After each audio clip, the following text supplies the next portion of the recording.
Hi everyone! This will be a pretty short video, bite-sized if you will. I'm sorry for not posting a video last week.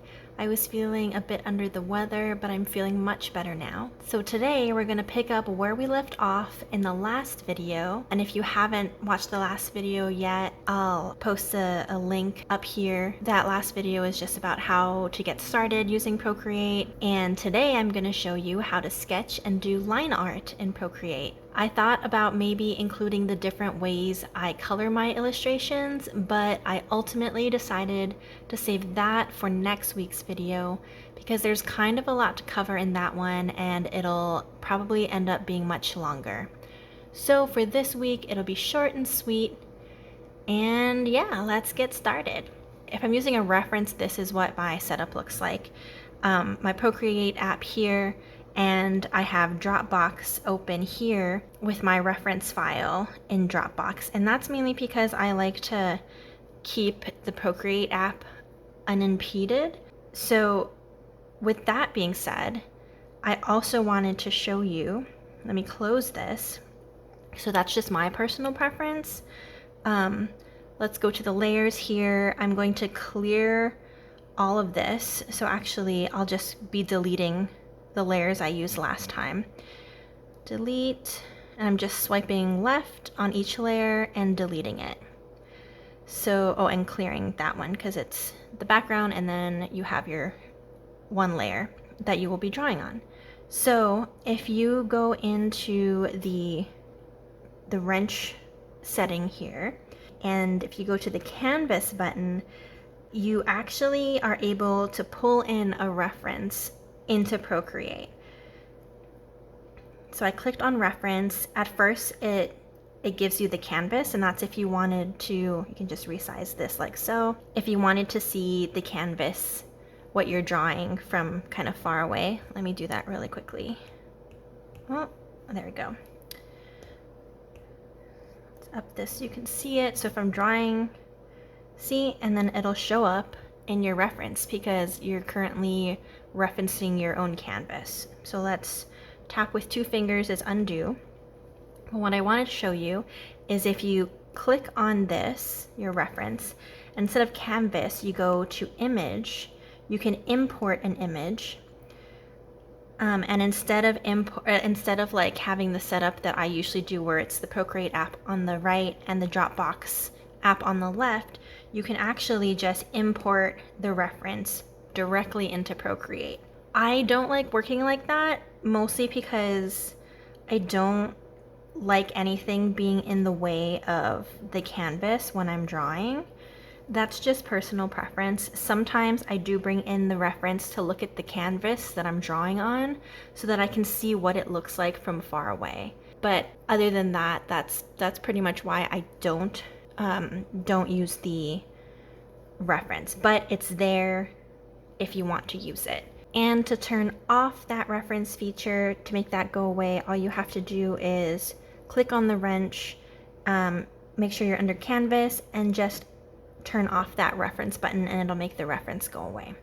I also wanted to show you another thing you can do if you like drawing in sketchbooks first. You can actually pull in your sketchbook image into Procreate. So let me switch to what I worked on in today's sketch session.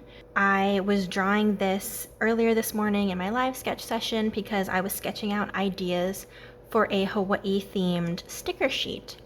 And so I have a spam musubi, a shave ice, a goody goody, lau lau, and a hibiscus. So I'm going to take a picture of this and I'm going to import it into Procreate. Alright, so I'm back in Procreate. I go to the wrench button here, and then I go insert a photo, and here's the picture that I took. So there I've inserted that here. I'm going to kind of resize it. It doesn't have to be perfect because you're not actually gonna see this background. Let's just say that's that. So if you have something in your sketchbook that you really like, you can actually put it directly in your Procreate And what I like to do, so I kind of have a lot of steps when I draw. Usually in Procreate, I create like a messy sketch, like a really rough sketch, and I guess that's what these would be in my sketchbook. They're pretty rough. Then once I do that, it's kind of redundant, I guess. I create a clean sketch, and once I create the clean sketch, then I go over it with line art. So let's title this. Scratch that out. These are the rough sketches. Okay, now what I'm going to do, you click on the N, that stands for normal. Anyway, that's not what we're looking for right now. We're looking for the opacity. So what you can do is lower the opacity, and that makes it kind of see-through. So I take the rough sketch down to about 30, and then I add a new layer on top of that, and we're going to title this clean sketch. And I do that because a lot of the times the rough sketch has like a lot of loose lines, and I don't like to like make myself confused. So all 0% because I like my sketches to be in black. And we're going with my 6B pencil. We're going to decrease the size a little bit. We're also going to make sure that the stabilization is down to none for the sketch process. All right, so now I'm on the clean sketch layer, and let's say we're gonna do the spam musubi first.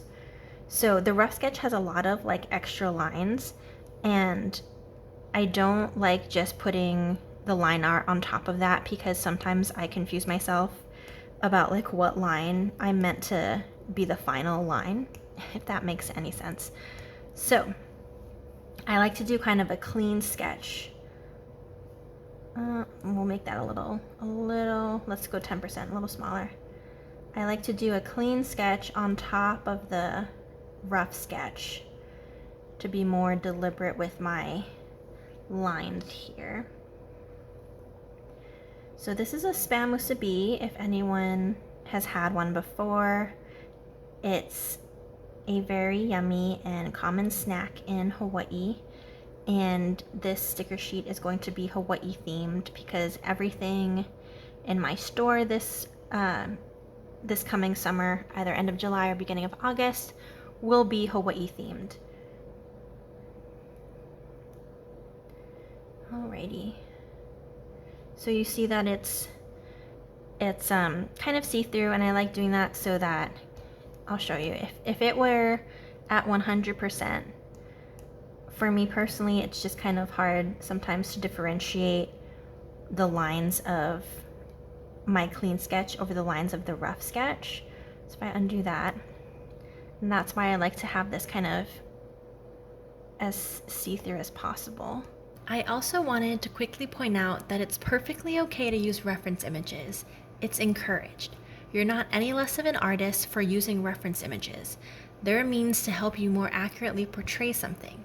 If I'm drawing a character with a long flowy cape, I'm going to use several reference images that show flowy capes from a bunch of different perspectives because I, just sitting here drawing at my desk in my house, have no idea what a long flowy cape looks like on my own. So I use reference images to depict it more accurately. However, if you're using a reference image for practice and your goal is to draw that reference image exactly, and you're posting that image on social media, you should definitely give credit to that original reference. This is probably a conversation for another video down the line, but I just wanted to mention it here. In this instance, you see that I used a reference image, I tell you I used one, and since I plan on selling these as sticker sheets later this summer, I'm actually not going to use this particular drawing. I'm going to draw a different spam musubi and use that one as my sticker. But since this video is about sketching and line art, I wanted to depict it using a particular reference image. So let's just say I'm going to, now that I have my clean sketch, I can, to simplify it, if you uncheck this, it'll hide the bottom layer. It'll hide whatever layer that is. So I'm hiding the rough sketch layer. If you zoom out, you'll see that everything is gone. So when it's checked, it means it's visible. When it's unchecked, it means it's hidden. So now I'm going to focus. This is the clean sketch. And I do not want my lines to be, my official line art to be done in 6B. I'm probably going to do it in hard airbrush. So let me add a layer on top of that. And again, for my clean sketch, I'm going to lower the opacity down to about 30%. And again, my process is, it's a little redundant. You don't have to create a clean sketch. If you want to do your line art right on top of your rough sketch, that's totally fine. This is just my personal preference and what I do. You don't have to do it the same way as I do. So this will be the line art layer. Oops. Okay. I want the hard airbrush and I want the stabilization to be on max. And I don't want the lines to be too thick. Like I said, this is going to be a sticker, so I do want the outline to be kind of prominent. Let's try 7. Let's see how thick 7 is. 7, I think, is okay. Alrighty. So now I'm just going to go over this sketch again on my separate layer for the line art, and I'm going to retrace everything.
Alright, so now I'm going to turn off the clean sketch layer, and now I'm only left with my line art layer.